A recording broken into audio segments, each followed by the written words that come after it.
with Mike, and Mike's call sign is Cujo, and Mike is an F-16 fighter pilot, retired, and he flew F-16s for many years, and he is the guy that Ben initially made the video about a while back, and he has decided that he wanted to go public and come out, visual, because, well, I'll let him tell that story here in a little bit, but we're really glad that he has come out with us, and, Mike, it's really great to have you on Globusters. This is fabulous. Well, geez, I really appreciate it. You guys are like I've been my television for the last number of years, and it's like I'm talking to celebrity. So if I'm a little nervous like a little girl, don't make fun of me. Well, we'll try and keep that mellow. So obviously, you've already you've been in it for a while. You figured it out a few years ago, and you decided recently that you wanted to go public, because you were kind of encouraging doctors, to speak out about what they know about the current pandemic, and you decided that who were you to advise them to do that if you weren't going to take steps in the same direction? Can you tell us a little bit about that? Yeah, thanks for keeping that YouTube friendly for me, because I may not have been able to do it. No problem. Yeah, I mean, I think I would be a really big hypocrite if I'm trying to hold them to task because they don't want to blow up their gig. My gig's kind of gone behind me. There's nothing you guys can dig and get me fired from. So there you have it.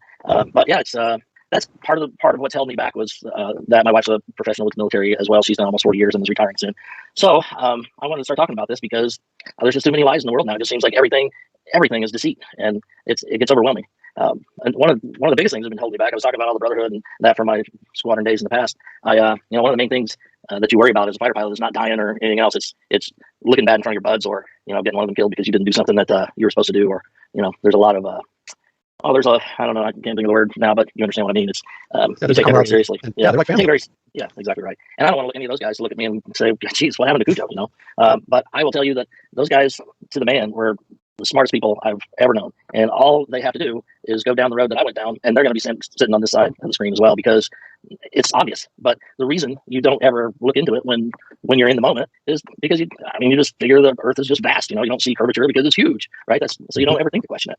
I remember. I don't know, it was probably 2015. I don't know when the first basketball player or some sports figure came out and said, "Oh, the Earth is flat." I'm like, "Oh my God!" Well, I had a little bit of time. I'm like, "What's that?" So I start to do a little research, right? And I go, and guess what comes up? Flat Earth Society on the top thing. I read that. I go, "I'm freaking more on these basketball players," right? So about a year later, one of my daughters actually said, "Dad, you looked into flat Earth at all?" And I'm like, "Come on, no."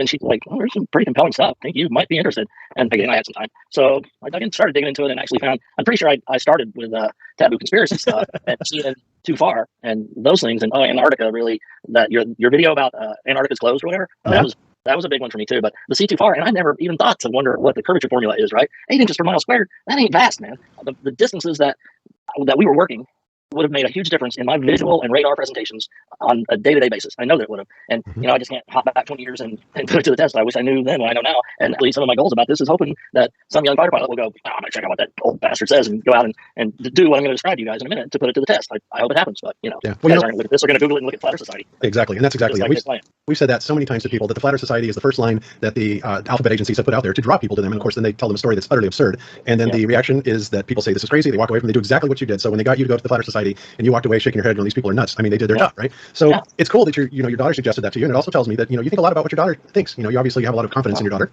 And I tell you what, man, just to put this out there, I've been so very blessed with all of my children that, haven't been into drugs or any of the crap that a lot of people have to deal with. And, my youngest now is like 32 or 33. You never keep that stuff straight, right?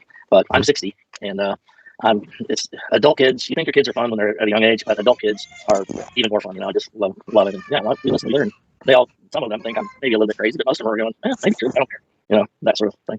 That's a common one, that I don't care. It's common, yeah. I don't understand it, because for me, it's like, it means everything. We've been lied to since we were born. To me, it's not, I don't care. That's like one of those things that we got to tell everybody.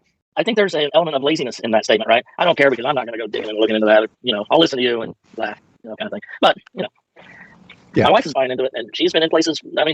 I am definitely not a whistleblower, because I don't have any more information about this than you do. No fighter pilot does, except maybe the ones that some of my buds that made very high rank, and I'll leave have security clearance for it. Yes. Yeah, that maybe know some. And there are people in those positions that that have that security clearance, because obviously there are people that must know. They have to know. Yeah. The whole space thing, and I don't know. Those are the things that make it hard for me. Because it's obvious that we see too far, and the 8 inches per mile squared thing is crazy. You want me to get into the radar stuff now? The reason I got into. You guys another question? Yeah, I want to cover a couple of things really quick first, and I'll let you kind of before I put everybody to sleep.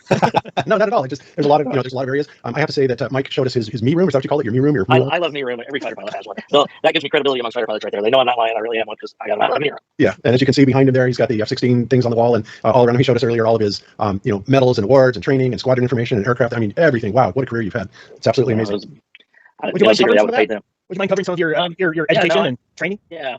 Well, in college, I got really lucky. I always knew I wanted to be some sort of. I thought I wanted to be a civilian, kind of like a corporate pilot or something like that. I wanted to fly. I've been flying since I got my license on my 16th birthday, so I've been flying for literally as long as I could have.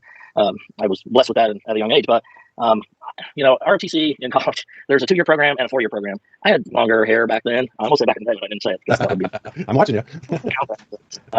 Anyway, 2-year program, 4-year program, and I'm like, I'll take the 2-year program. Why would you do 4 if you can get it done in 2? Well, I was talking to my advisor one day, and he goes, it was like in the end of the first semester, what do you want to do, kind of thing. Well, I need to get the Air Force and get hours so I can be a pilot, right? So he goes, why aren't you enrolled in that? I'm like, 2-year program. No, you're not going to get a slot unless you get over there and beg to let you in the second semester. So I got in late, and miraculously I got a pilot slot, which there were only, I don't know, 15 of us that had them out of my college that year. But I went off to pilot training. Pilot training's a year long, call it UPT, undergraduate pilot training. In the early 80s, I want to narrow it down to the year because then people can look it up, blah, blah, blah. Yeah, I'll try to be as vague as possible. Yes. Yeah, I'll try to be as vague as possible. But I was fortunate enough to do well enough to get a fighter out of there. We only had, I don't know, six or so fighter assignments out of 30 people. So I got a fighter and got my first choice. I got an A-10. So I went flew A-10s at a very beautiful location in stateside. And did that for 3 years and then ended up flying OV-10s, which is you get a bad deal for a good deal kind of thing. The Air Force always does that to you. Bob, you probably remember, here's a shiny thing, but you got to do this thing first, right? So yeah. I went and did OV-10s, but I loved it. I was a port air controller, and so close air support was a big thing to me. And I learned so much, even though the top speed on the OV-10 is like the actual airframe speed is 350, but you can't get anywhere near that, even straight downhill. But anyway, from there, I got my good deal. I got my F-16 out of there, and I did that for 12 years, mostly in Europe. But one assignment, my last assignment was back here in the States at an exercise facility where I got to fly every block and model of the airplane. It was pretty awesome. Wow, that is incredible. That's it. And you mentioned you have actually been in combat situations as well. I had the opportunity to fly in combat. I have about somewhere in the neighborhood of 400 hours in combat. Had some surface air missiles shot at me, but it's kind of a funny story where, disciplined, trained fighter pilots, right? And you would, in training, it's always, if a surface air missile comes up with a simulator or whatever, you're very direct on the radio, like, Cujo 1's defending Sam, right 2 o'clock, bearing 045, in the real situation, you just get on the radio and sound like a little girl and yell, Sam! I'm a big buster. Every time I talk to them, yell, Sam! But yeah, not my coolest moment ever. In every situation, you want to sound like calm, collected on the radio, right? So, you got an engine on fire, you're supposed to just go, yeah, you got an engine on fire, I'll be ejecting here shortly. I don't know how I would report. You guys have to pull in the reins on me, I'll get off my tangent, I'm old. That's okay. I have no idea how I would report like a Sidewinder coming up my 6. Yeah. Well, this was an SA-6, and I was a little nervous about it, but I got even later. Excellent. Okay. That's a story for another day. All right, beautiful. So, all right, so you've been looking into this for a while, and as you told me earlier, you started with Ben stuff, and then you kind of came across Darren and then Goldbusters, and that was awesome to hear. And I have to tell you that what you're doing here is amazing because so many people are afraid to speak out because of the consequences and what they'll try to do to you. You have people like Wolfie 6020 out there and George Nutsack. These people will try and go after people's careers, and it's horrible what they try to do. So I have to say it's very commendable. It's very brave, and you've already kind of a taste of that with Wolfie 6020, and you've had some interactions with him. And I'm just curious. You mentioned to me earlier that he gave you a quiz. He gave you his airline pilot quiz. He thinks he knows everything, and when you answered the question, and then he came back and then accused you of simply looking it up. And it's like, well, geez, anybody could have looked it up. I answered his questions right too, but that didn't stop him from. There's no winning with those guys, right? They're going to try to debunk in 2 minutes, and by the time I left Ben's chat on that video, I'm like, I'm just out of here. And then, of course, because I disappeared, it's obvious he was not whatever. I'm not in my previous life. It was rare that my integrity would be called into question, so I didn't even really consider that kind of thing. I should have. I don't believe everything I see on the internet either, but whatever. But yeah, Woofy 911 369, whatever his name is. Yeah, well, like I said, he is a paid operative. He's bragged about it, and nobody can stand him. He's a liar to the nth degree, and he's the guy that they call in when they really think they've got a problem, right? And why they would, we've had our interactions with him as well, especially recently with the second son thing, and I just thought it was ironic that they would call him, and it's like, what, like this airline pilot is supposedly an expert on astronomy now, and and the accusations that he comes up with are just crazy. So I wouldn't think too much about him, and people are going to look at you and they're going to judge you on your own merits, and what they think of you, the man, and not what Wolfie says, because Wolfie has pretty much shown his hand in what he is and who he is, and that's not a good person at all. Well, I appreciate that, Bob, but like I said, there's no way to argue with those guys because any question you answer, you just look it up on the internet, and he's not a real pilot, or whatever. It's not like it's that special. I was just a pilot that kind of started thinking about 8 inches per mile square ain't that big. Yeah, and it's funny though that you say that because I didn't think that much of it either. And I got my pilot's license back in 1978 also, and it was like people think that because you're a pilot, you have this magical knowing, right? About how all the curvature of the world works. And it's like, no, they never teach you about that in any part of flight training. In fact, everything they do teach you is directly related to a flat stationary Earth, from your textbooks, which literally come out and state that, to your first days in your aircraft with your flight instructor. And he says, see that point on the horizon out there? You pick that point and you fly to it, and you will fly a straight and level flight. And it's that simple. It is, and I remember, I'm talking 40 years ago. I remember, like the first day in academics at UPT, it was reading that statement in the book is like this all assumes a rigid aircraft, flying on a stationary flat Earth, and you're like, well, why would they do that? And then my mind goes to, well, the other stuff would just be too complicated in calculations, and they can't teach that to dumb pilots, right? So that's kind of what I thought, and I forgot about it, and that was that. Yeah, it's easy to do that, but and then when you finally do realize it, you think about all the things from flight planning, whenever you set up a navigation to go anywhere, it's all based on flat Earth. I never I never even thought about the horizon to the eye level thing was a big deal. I mean, I never thought about it. But from the first day in formation training, you're looking at the other airplane, and your instructor goes, if he's above the horizon, you're below him. If he's below the horizon, you're above him. If he's on the horizon, you're level. 100% fact all the time. Pitch outs and rejoins. We used to do these exercises where you're flying together, and the flight lead would give you the pitch out signal, and you'd pitch out, and you do a big 180 degree, 360 degree turn, come back at 6 o'clock, and then he'd go into a turn and rock you in for a rejoin, right? Rocking his wings means come join close with me. And fighter pilots talk with their hands, so that's more proof right there. I'm not freaking. Okay, sorry. But the technique was put the guy about a fist above the horizon, get up on the wing line, and drive in level, so that if you overshoot under him or behind them, right? And only whenever you were obviously controlled and going to move in, then you come up to his level, right? Right. That's basics. And it's just not true. And all these other guys were piling on. And I got really upset. Yeah. Like I said, I'm not going to mention it one more time, Bob. That's another thing. Okay. That's another conversation. Screw Woofy. I'm down with that. That's fine. All right. Hey, Mike, do you mind explaining a little bit further for someone who might not understand what that means about the horizon? The fact that if a plane was above the horizon, it would be above you or below, and why this affects why it's important with respect to the flat Earth. I never considered even about flat Earth, right? I mean, it was just a plain fact for us was if he is on the horizon, then you're level with him. If he is above the horizon, then you got the horizon down there. That's level. He's above you. If he's above the horizon, and if he's below, it's below. I mean, it's that simple. And obviously, the implications on a flat Earth, which I never thought of until I was getting all that crap from Woofy, Market Dollar. But I never even really considered that. It's not something I'd come across in any of the stuff that have been watching. But you get to thinking about it and go, well, geez, yeah, if you go up above a ball, the horizon's going to be down there. If you go up above a big, vast flat Earth, then it's going to stay at eye level because of perspective. And it does. That's right. And the thing that the Globers do not seem to understand about that is that, they will go up higher and higher and higher. And obviously, if there was a horizon, it would have to be below you, right? But they will say, because they can actually look down and see the horizon once you get up past a certain height, that proves that the Earth is curved. But what they don't seem to understand is that there is a limit to your vision. It's a limit to your vision. Right. They are incapable of understanding that. You can go on the internet and find HUD video where the horizon line looks like it's above a horizon, but it's not the horizon. It's like where the visibility ends here, but the horizon it's the apparent horizon. Out. Right, it's like a false horizon or whatever. And you can find those videos all day, but yeah, and that's the funny thing nowadays. It used to be 5 years ago we were arguing against the Globers, and they were saying that you can't see past this geometric horizon, right? Which of course would be the mathematical place where the Earth meets the sky. And now they're saying that it doesn't even exist. You can't see that. Yeah, I can't follow that logic. I've watched those things. I try to piece that together, and I'm like, I can't follow that logic because so I know retarded. From thousands of hours of experience that the horizon is your level. I mean, it's an eye level. It's your level. Anything above it is above you. Anything below it is below you. I mean, that's fact. So, and any of my old buds that are watching this will go, yeah, Cujo was right about that one. Look that up. Yeah, absolutely. So, I think that's a foregone conclusion. The ballers, they have to say stuff like that because, once the Black Swan came out, I assume you're familiar with the Black Swan. Yeah. That pretty much annihilated the idea of any geometrical horizon because there simply isn't one. And it is apparent. That's what the flat earthers have always said. And that apparent horizon, like I said, when you get up to 40, 30, 40, 50,000 feet, there will be a slight drop in the apparent horizon, but that is only because of the limitations of your visibility. And they, they can't comprehend that. But more importantly, as a fighter pilot, you depend on that type of observation. When you are like in combat, you have like a high-speed closure situation where you're coming together. You said it's sometimes around 1,500 plus miles per hour. You better be able to make a snap decision, not only visually, but on your instruments as well, to be able to determine where that combatant is coming from. Yes. Well, and two, if you get into a rolling, dogfight or whatever, you're dependent on the horizon. You're not looking inside, especially if you're defensive. You're looking outside and knowing, if he's above you, if he's below you, if he's above you, he's got more energy than you do, right? If you're at the same speed, he's got more energy because he can exchange his altitude for speed. For speed. So, I mean, it's just a fact. It's just a fact. I mean, that's why I never even considered it like a thing, but apparently it's a thing. So, that was one of the videos. And of course, Ben, I don't know if you saw it, but I'm sure you did. When he played your video, he actually ran an instructional video about the particular piece of equipment that you were using when you were scanning with the radar. Can you talk about that a little bit? Well, I don't know if I know exactly your question. APG-68? Yeah, APG-65. APG-68. Yeah, sorry, I didn't know. Yeah, I can tell you how that works. Not like from a beeps and squeaks level, but from. I can tell you that part of it. Yeah, right. That part of it. Yes. I'm the radar guy. Well, this radar on the Viper is it's got a huge scan volume, right? Plus or minus 60 of the nose, left and right, and 4 bars up and down. They call it the plus or minus 64 bar or plus or minus 32 bar, whatever, right? So these 4 bars are the scanning bars, and I'm pretty sure, but I would have to, this is 20, even like my training in F-16 was over 30 years ago. So take some of this with a grain of salt, but I'm pretty sure that like your radar, you can see my fingers, right? Mm-hmm. But your radar is like a flashlight beam, right? Yes. It radiates out. It's slightly divergent. I guess in a cone or really in Doppler radars, it's more like a square maybe, but at any rate, it's like this. And I think this is 30 degrees, right? So 4 bar would be, it starts up here, 60 degrees to the left, scans over, 60 degrees to the right, drops down 1 bar, which would be 30 degrees, right? Scans back. So the bottom is basically at your nose. It's level if you got the L strobe in the notch in the center. It scans back. So you've got the upper 60 degrees covered, right?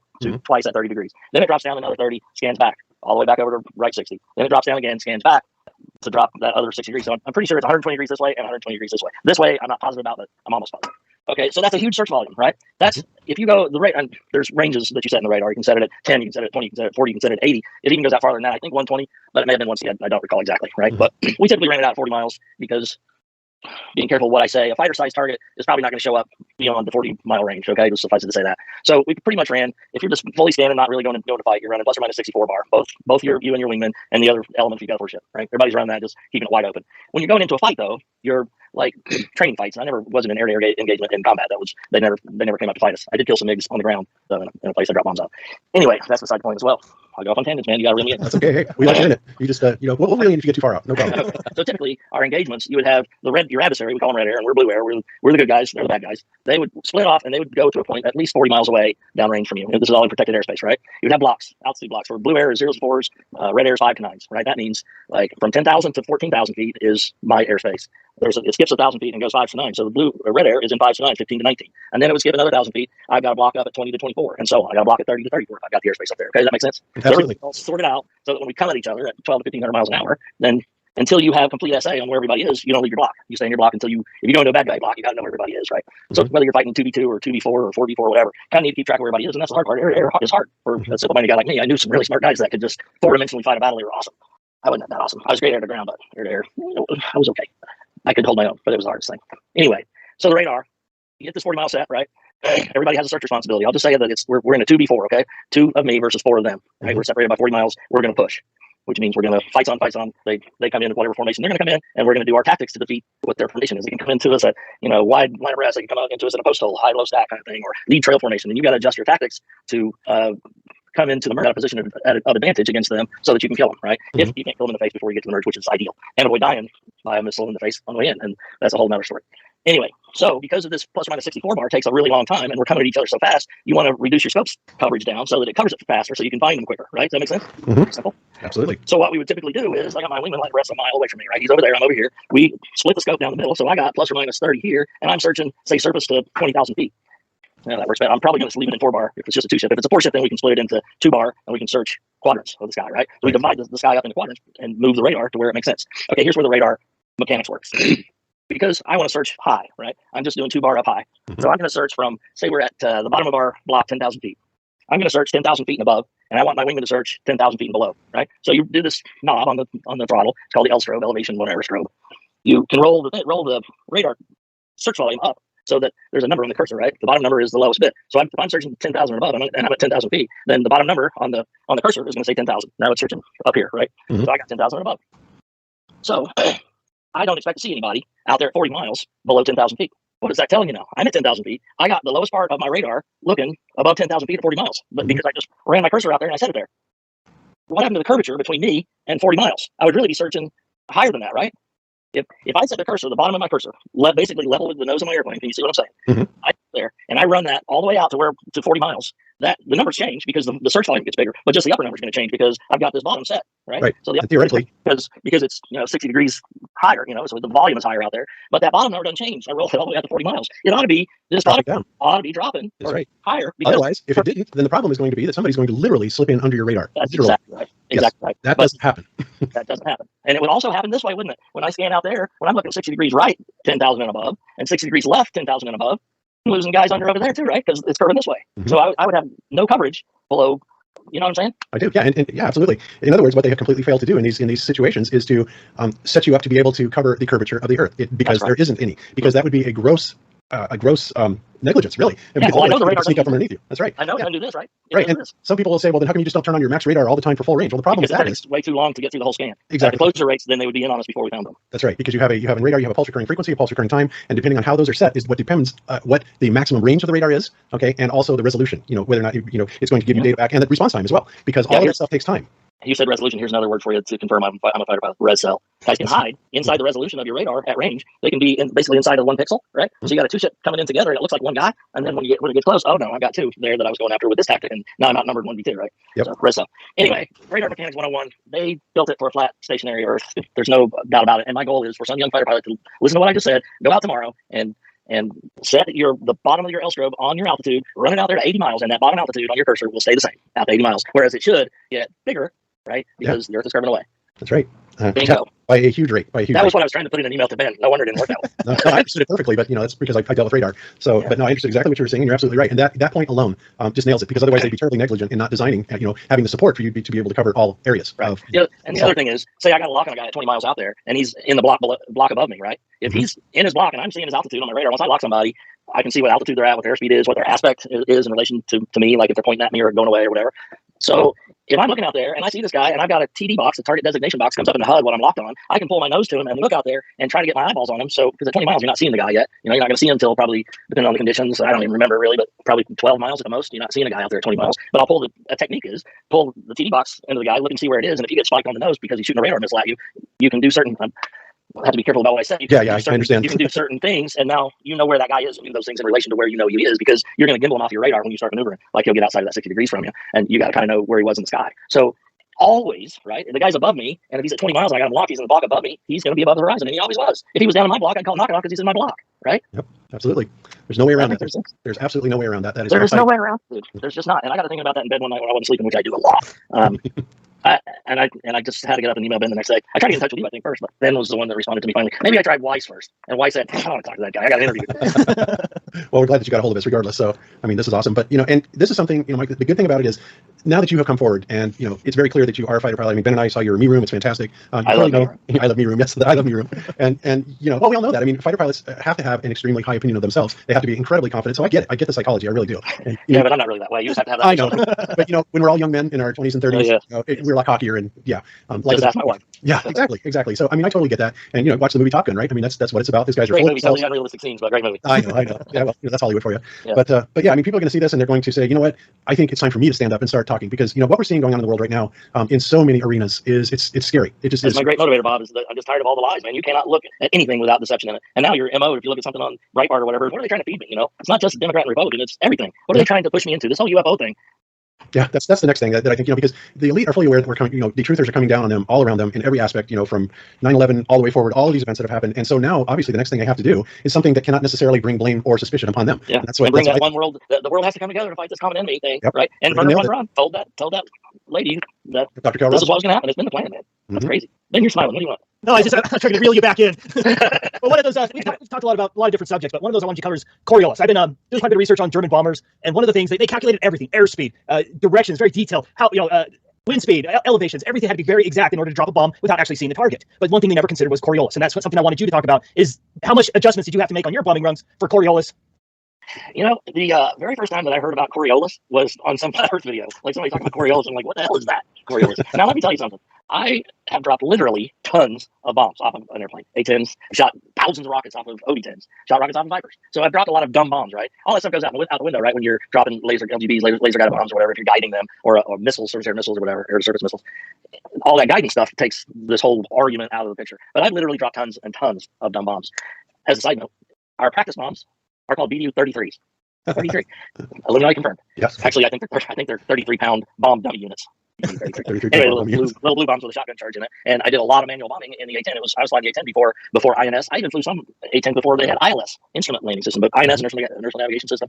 We had ring laser gyro jets and some that were standard gyro. I don't know, whatever. You always wanted the ring laser gyro jets because they were supposed to be better, but still, all the INSs sucked back in the early 80s. You had to update them or they would drift like 3 miles on a mission because you're maneuvering, they get off. So you'd have to fly over another point and reel it back into where you are. But I grew up a map to ground guy, time, distance, and heading guy. So anyway, tons and tons of bombs, and all different, from 60-degree dive bombs, 30-degree dive bombs, 20-degree, low angle, 10-degree, and from all kinds of situations back in the day. Dang it. That's not gonna make we used to think that the way we were going to go fight a war was low altitude, flying under the radar, in the ground clutter so you could defeat SAMs and stuff. So in Hog, in the A-10, we were low altitude kings. I mean, you could get checked out in certain situations to 100 feet. So you're rooting around at 100 feet, low ass altitude, and a typical bombing run was done out of a pop pattern. So you would action at a certain distance away from the target, turn 30 degrees or 45 degrees or whatever it was, depending on what you were trying to accomplish, and pop up. And then you'd have a pull down altitude and an apex altitude. And you'd have to roll out right on the numbers, or you're going to miss because it's just a dumb bomb. It's going to come off when, the geometry says it's going to hit the target, and all that stuff is figured out for you. You're supposed to fly exactly the profile and be exactly on airspeed, have the pipper on the target. And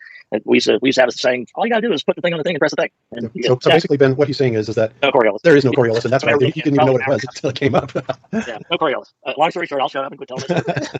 No, it's true. Literally tons and tons, and strafe. Oh, okay. That's a 30 millimeter casing, right? That's the A-10 bullet, right? Mm-hmm. It would shoot. Man, this is really reaching back deep into the recesses of my mind. But it would shoot really close to 100 rounds per second. I think it was 80 rounds per second. It was a 7 barrel Gatling gun, right? So it would go real fast. You'd have to see the vapor trail of the bullets from the cockpit. But you could get about a 75% accuracy from a mile, and that's putting the gun cross on the target, right? Maybe correcting for a little bit of wind, but never Coriolis. Nope, never Coriolis. Long range strike, short range, or regular strike, low angle strike was the ceasefire was like at 2,000 feet. So it was really fun. If you weren't shooting 100%, you weren't winning.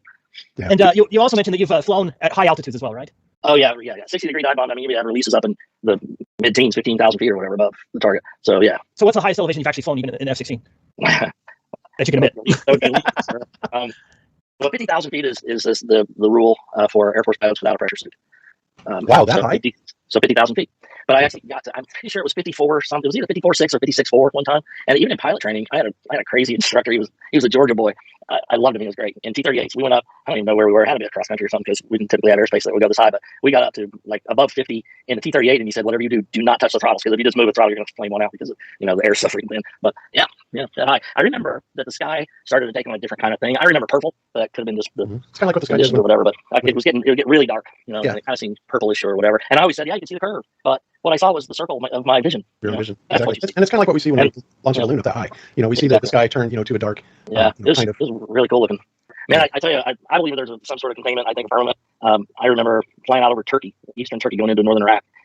Back in the day, Bob. Make a mark because I owe you. We would go out. It's about an hour drive from where we were, and go up to about 30,000 feet. It's dark. It's so dark because there's no lights out in the eastern Turkey. I don't even have electricity out there, but you turn off all the cockpit lights and just look up, and you could see like, I don't know. I called it micrometeors at the time. I don't know what it was, but it was just kind of like little sparkles. It was so beautiful, and man, I wish I knew then what I know now. You'd be looking at it in a whole different way, wouldn't you? Yeah, it was fascinating then, and even when I finally got into night vision goggles, which was later on, man, you see something all the time. Yeah, that's crazy. So. Yeah, and I haven't flown that high, but it's interesting to hear you say that it looks like there's a bunch of sparkles up there because I've been looking at the firmament, and I'm a big believer in the firmament. I mean, to me, there's no way that it can't be there. It must be there. There's mountains of evidence for it. Yeah, there's a ton of evidence for it, and our sky is very, very much electrical. And so I just when you said that, when you have all these sparkles up there, you're probably seeing kind of like a miniature meteor shower sort of up there, up close and personal. Like electrical discharges, probably. Very much so. That's what meteors actually are. They're not. Yeah, not what you always thought. No, it is not what they tell us it is. That's ridiculous. I mean, none of these meteors ever hit the ground either. And, we have some of the biggest meteor divots, on the Earth. And where's the meteor? They'll come up with something that maybe weighs 20 kilograms or 30 kilograms. Yeah. It's like, really? Yeah. So you're going to say that this 30 kilogram rock made this 2 mile? Come on, give me a break. If you make the numbers big enough, you have to believe them. Yeah, well, that's what they do. If they can't dazzle you with brilliance, they baffle you with bullshit, because that is the formula. It is, yeah. That's kind of the way I've lived my life, but I'm not doing that now, I swear. One other question I wanted to ask you on my list anyway was with respect to low altitude flying. You've done some of that as well. And what speeds, any adjustments you actually have to make for the curvature, things like that. Yeah, that kind of gets me into a I'll answer your question like this. The whole argument about airplanes having to nose over to follow the curve, I don't like that argument because I can't get my mind around it, because obviously I never did that. I've got 3 ocean crossings in the F-16. You never lived until you take a single engine airplane that far over the water and you just quit looking at the engine instruments because you don't want to know. I had one oil pressure fluctuation one time that was right on limits, and it just bugged the hell out of me. I finally going to check this in front of me, so I'm not going to look at that anymore. But anyway, I'm answering your question, I swear. Never nosed over in 10, 11 hours of flight, right? But I think that there could be an argument that, all altitude is the altitude readout on your altimeter. To be in straight and level flight, you're just in a pressure differential from where you took off, right? I mean, you set an altimeter 2,902 once you get above 10,000 feet, and you fly that altitude. Well, you always got, at your cruising airspeed, there's always some AOA set, right? Angle of attack. So you're never nose pointing longitudinally parallel to the horizon. You're usually, in some attitude like this with a certain amount of AOA. And who's to say I'm not trimmed up to follow that pressure gradient? Well, I can tell you why. I can tell you why. Well, because I just don't like the argument because I can't get my head around it and argue it concisely, right? Right. Well, first of all, the reason that you never, had to make the adjustment for it is because it's not there. All right. I get that. I know that. That's the no-brainer part of it. Now, secondly, the gyroscopes. The gyroscopic claim to fame is, of course, rigidity in space. And of course, and I did this. I actually took a gyro on a plane, commercial flight to Maui from Denver, right? And I think I calculated something like 35. I can't remember what it was, that it should have actually rolled over or precessed. And of course, it didn't, and yet you can put them on like a 7-day recorder, which is something as low as a 1.2 degree per hour, change of angle. And of course, remember, they're trying to tell us that gyroscopes, well, they're never sensitive enough to pick up to 15 degrees per hour. Not only is that complete nonsense, but we were actually able to do it at 1.2 degrees per hour, and we did it with incredible accuracy. So regardless of whether or not you would notice it or you would see anything in your rate of climb indicators, the gyroscope is going to register that pitch change, point blank. There's no way around it. Well, I agree with you. I mean, the flight path marker is on the horizon whenever you're straight level, and it was there all the time, and I've got attitude hold on. So let me go further with my answer to this question, though. Okay. I see where this comes into play at low altitude over the water, very low altitude over the water at high speeds, and I have been there. I have done very low altitude above the water in protected airspace or northern Iraq. It's near the Mach, 0.95 Mach, and I feel that if you were flying at 0.95 Mach is roughly 9.5 miles a minute. That was our planning factor. Mach 1 is 10 miles a minute. It's not really, but it's close. So at 9.5 miles a minute, I think I probably would have had to be a little bit light in the seat to stay very low, right? Yes. Hug the water, and that didn't happen. And I did that for quite a while over a lake for probably 20 miles. Yeah. Some poor hapless fishermen that happen to be in my flight path probably suffered for it. And to him, I apologize. Okay, so I'm actually going to share screen on this because we did this earlier. Let's see, there's that. Okay, now this is something I showed you earlier, and I actually did this a demonstration using the Boeing 737's cruise speed, right? And if it flies for 1 minute, basically it goes 8.6 miles. The curvature z-axis in that 1 minute, it drops 49 feet. Z-axis in miles 0.0094. Basically, I just put it on there. So the average foot per minute drop would be 49.8336, right? Then I decided to do it. Well, let's just double the speed of that, because it just so happens that if you double the speed of a 737, it turns out to be exactly the rotational speed of the Earth, right?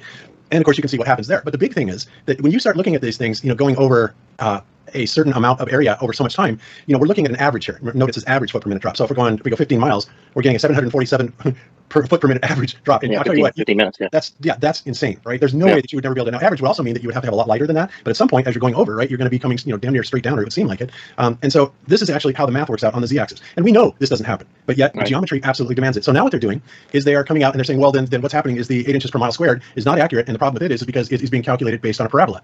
And of course, my response to that is, let me go back over to here, is this, okay? So, and in fact, Dave Weiss is having a discussion against some scientist physicist with Eddie Bravo. And, he said, well, what do you do with these people? They're denying all of the 8 inches per mile square measurements. And I told him, I said, David, just tell him to do the math. And then to tell him what he gets, ask him what he gets for these distances as far as curvature. And you can compare it then to 3 different methodologies that I put out here, 8 inches per mile squared using the Sagitta or AutoCAD, okay? And as you can see, these things are all really good. Even if you go up to 500 miles, 31.53 miles, 31.57, 31.7, it's just a couple of tenths off, right? As far as curvature. So it's good. Now at 500 miles, even at 1,000 miles, we're no more than a mile off, right? So they cannot deny this. I mean, it checks out in every conceivable mathematical permutation, right? It just is what it is, and you cannot take that away from it. And so now they're trying to, first they denied that, the horizon existed, right? The geometric horizon. Well, you can't see it. Now they're denying the 8 inches per mile squared. Well, then all I can say to that is, then tell us what it should be and prove it. And they'll never be able to do that, right? So that's why, I just think that it's amazing the excuses that they come up with, right, to try and shut these arguments down. But, that is what this is based on, just simply by the 8 inches per mile squared. And when you look at these numbers, of course they're absurd. They're absurd because we're not on a globe, because to even remotely come to anywhere near these foot per minute drops over this period of time is complete ludicrous, right? It's lunacy. So, that's what I say to that. Yeah, I don't disagree with you, that's for sure. It's just a really hard thing to get your mind around. But so is the air being stuck to the spinning ball in the column all the way to infinity. That's another one. I mean, how did I ever believe that? Yeah. Lord. And every time it's ever put to the test, it always comes up the wrong direction, right? Gravity. It's gravity. Yeah, it's amazing. Gravity. So that's that's what I have to say about it. And I'm really happy, that you come forward and talk about this, because this, I'm sure, is going to motivate other people to come forward, and maybe even. Well, I hope so. It depends on what happens to me after. Well, the trolls are going to be the trolls. They're going to do their job. But there's nothing they can do really, other than they can preach to their choir, and their choir can say rah rah rah. Yeah, that guy's no pilot. No way. Yeah, he's a dumbass. He doesn't have any idea. Pilots aren't that stupid. They're not that ugly. They're not that short. They're really not that fat. I wasn't a pilot. I wasn't that 20 years ago, so leave me alone. There's one more thing that I want to cover before we break this up. And this is not going to be popular with everybody, but I have good news. There's really good news about chemtrails. Every single chemtrail that you see in the sky isn't necessarily spraying on you, because I can tell you for 100% certain, contrails are a real thing. I don't know that. I think some people, the way I hear them talk, and I see them in chats or whatever, that they're just spraying everywhere. It's not always spraying. I've made lots of them. Forecasters can predict at what flight level they'll be, because we need to avoid them. Like in those air-to-air setups I was talking about before, you don't want to expose yourself at 50 miles so a guy can just go, oh, there he is. Exactly. Radar lock, they see you. So we make contrails all the time. My only point is, every mark in the sky that you see, it's not necessarily spraying. I know that they've admitted, we've seen they do, but not everything is. So maybe that takes a little bit of pressure off of that. And I feel like I would be remiss in not saying that, because I've made contrails myself. That's good. Actually, that makes sense. And obviously, the contrails have everything to do with temperature and humidity, and the interaction of the exhaust with it. And you're right. Not every mark up there is a contrail. Well, I mean, we need Bob to break it down to know exactly what causes it. I just know my hot stuff coming out the back, it makes clouds. That's all I know. That's right. Yeah. But you're right. It's not 100% all the time. So I agree with you completely on that. And people do get a little bit overzealous, I think. They'll see that and they go, oh God, they're spraying. And it's like, well, no, not exactly. And to me, I've looked at them for over 20 years now, and there's a distinct difference. To me, the real ones, the authentic ones, are very obvious. But not everybody really looks at them the way I do, I suppose. So I live out here in the middle of nowhere, so they don't spray. They don't bother spraying me. They're going away. Yeah. And yeah, it's good. And honestly, I still haven't figured out exactly what the whole purpose behind that is. I mean, there could be several reasons for it. I still tend to believe it has something to do with creating an ideal medium for holography. But, I could be completely wrong on that. But at this point, I just don't know. So I'll leave it at that. Testing things too, I know. Mm-hmm. Well, Cujo, I got to tell you, man, I really appreciate it. And I hope, maybe we can have you join us on another show sometime. I'd love to have you come on Glowbusters and maybe join a panel one day. I'm nowhere near smart enough for Glowbusters. Come on. I listen to Wits It Gets It, man, and that dude is on another level for me. Yeah, he is. You too, really. I think Ben and I might be able to have a conversation over in the corner. As long as you don't start talking while you're on the other. Ben's no dummy either, believe me. I think all the guys on the Glowbusters team are pretty smart. So it's a great group of guys. I agree, 100%. I was laid up for a few years and was able to deep dive into things. I caught up on a lot of episodes of Glowbusters and all the Ben stuff. That was it was a good opportunity. So you guys, like I said, were my TV for a number of years. So I've been talking to my celebrities. Awesome. Oh, And it's been so awesome to talk with you, Mike, and thank you so much for doing this. I actually feel bad for the coming trolls that are going to be attacking you, and all I can say is I'm sorry, but it's not my fault. I know it's coming, but I probably won't even look, to be honest. So they can knock themselves out. I don't care. I'm not gonna look. I know my truth. I know you guys know who I am. So yes, and we do too. We got the grand tour, and there's no doubt in my mind you are exactly who you say you are. None. So yeah.